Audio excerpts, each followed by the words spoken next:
when the principal expelled an 8-year-old boy for being too difficult. Everyone clapped. But the next day, that same child spoke one word, and the entire school burst into tears. Arham was only 8 years old, but his name was already known in the entire school, for all the wrong reasons. He was the child no teacher wanted in their class. Always late, never finished homework, often staring out the window during lessons, and sometimes talking back when scolded. Other students avoided him too.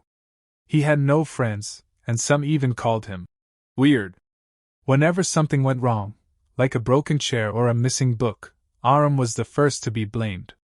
The teachers had tried many times to understand him, but he never explained much. He simply stayed quiet, like he was hiding something inside. The principal, Mr. Shah, had already given him several warnings. "One more mistake," he said, "and you're out." That day came sooner than expected. One morning, a loud noise came from the library. Books were scattered, shelves tipped over, and students ran out screaming. Arham was found standing there, confused, and holding a torn page in his hand. No one asked questions this time. The principal was furious. Without a proper hearing, he expelled Arham on the spot. "You're nothing but trouble! You don't belong in this school!" he shouted. Arham didn't cry. He just nodded, looked down, and slowly walked away with his small bag dragging behind him. Everyone was silent. No one felt sorry for him. To them, it was a relief. A problem child was finally gone. But what no one knew, what no one even tried to understand, was that Arham's story was much deeper than a few broken rules. And the truth was about to come out in a way that would leave the whole school in tears. That same afternoon, as the school bell rang and children rushed out, one teacher stayed behind, Miss Anna. She was young, quiet, and not very popular among staff. But she had always noticed something different about Arham. While other teachers saw him as a problem, she had once seen him in the art room drawing a picture of a woman with tired eyes and a kind smile. When she asked about it, Arham had simply said, "That's my mama," when she still smiled. After hearing about the library incident and Arham's expulsion, Miss Amna couldn't shake the feeling that something was wrong. "He didn't do it," she whispered to herself. Her heart told her he was just a child trying to be heard in a world too busy to listen. Miss Amna took a risk. She asked the guards at the gate which direction Arham had gone. Then she followed the dusty path out of school, past narrow streets, until she reached a small broken house at the end of the lane. The windows were cracked, and the roof looked like it would collapse any minute. She knocked gently. A moment later, Arham opened the door. His eyes widened in surprise, not because a teacher had come, but because someone cared enough to. Inside, the truth slowly began to show. His mother lay on a mattress, pale and weak, barely able to move. Medicine sat unopened on a dusty shelf. Arham was not difficult, he was tired. Tired of hiding hunger, tired of missing school to take care of his sick mother, tired of pretending to be strong. Miss Amna's heart broke. And in that quiet house, she finally understood. Arham never needed punishment. He needed help. And now, someone was finally listening. A week passed. Miss Amna had begun visiting Arham's home regularly, bringing food, basic medicines, and a warmth Arham hadn't felt in years. But their quiet world was about to shift again. One afternoon, as Arham sat outside grinding spices for his mother's soup, a shadow fell across the ground. He looked up to see an elderly man in simple clothes, leaning on a walking stick. His face was wrinkled, but his eyes were alert, searching, as if chasing a memory. "Is this Shabana's house?" the man asked softly. Arham froze. "That's my mother," he replied cautiously. The old man's expression changed, shocked, then emotional. "I knew her years ago. We were friends. She helped me once when I was very sick. I was just a poor traveler then." He explained how, long ago, Shabana had offered him shelter, food, and kindness when he had no one. "I told her one day I'd repay her. But life, it moved on. I searched, but she had vanished." Arham called his mother. She struggled to the door, and when she saw the man, her tired eyes widened with recognition. "Remat," she whispered. "It was him." He wept. "You saved me when I had nothing. Let me return that favor." From that moment, things began to change. Remat Uncle, as Arham began to call him, wasn't rich, but he had resources, old friends, and connections. He took Shabana to a better hospital, arranged for her care.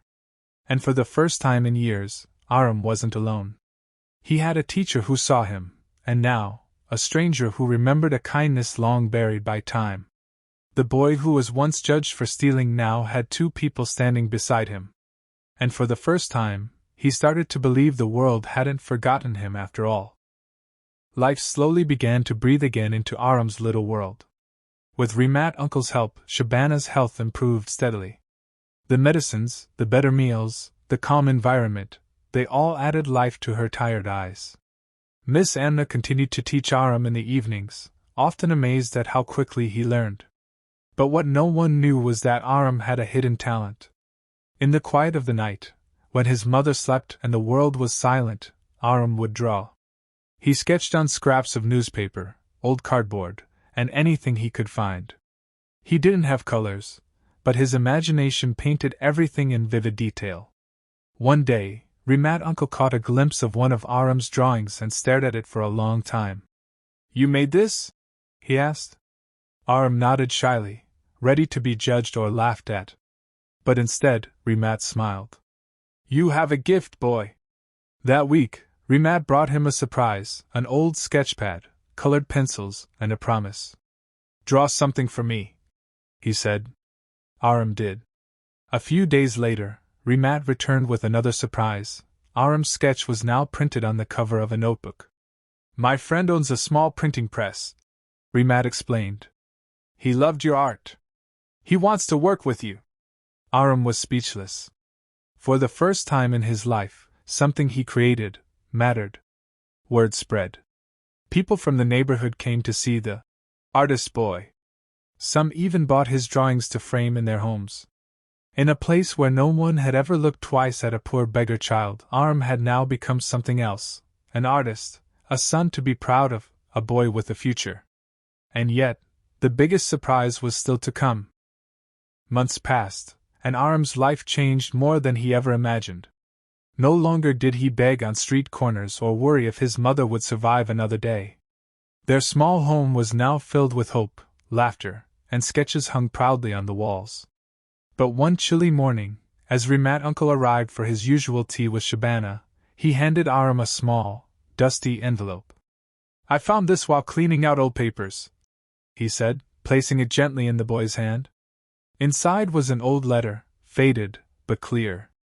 It was addressed to Remat himself, written by Arham's father before he disappeared.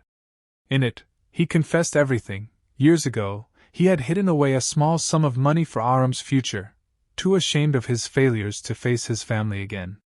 He entrusted it to his closest friend, Remat. "I was too broken to read it back then," Remat whispered, "but I've kept it safe all these years." Tears welled in Arham's eyes as Remat handed him a small box. Inside were old documents, some jewelry, and cash, enough to secure Arham and his mother for life. But to Arham, the real treasure was never the money. It was the kindness of a man who saw worth in a beggar child, the warmth of strangers who became family, the art that gave him a voice. That evening, as the sun painted the sky in gold, Arham sat beside Remat and Miss Amna, his mother smiling nearby. "You've changed, Arham," Miss Amna said softly. He smiled back, gripping his pencil like it was magic. "No," he replied. "I just finally became who I was meant to be." And somewhere deep inside that once lost boy, a treasure had been found, not buried in gold, but in love, purpose, and the people who believed in him.